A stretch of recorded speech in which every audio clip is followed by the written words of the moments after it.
You ask Tiger to solve. This deals with linear equations with one unknown. The final result is k equals 4. Let's solve it step by step.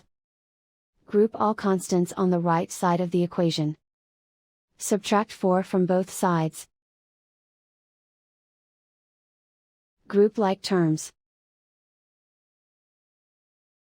Simplify the arithmetic.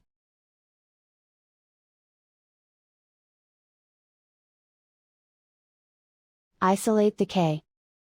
Divide both sides by -5. Cancel out the negatives. Simplify the fraction.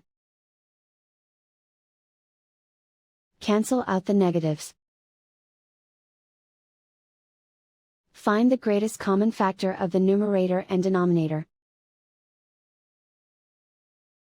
Factor out and cancel the greatest common factor. And so the final result is k equals 4.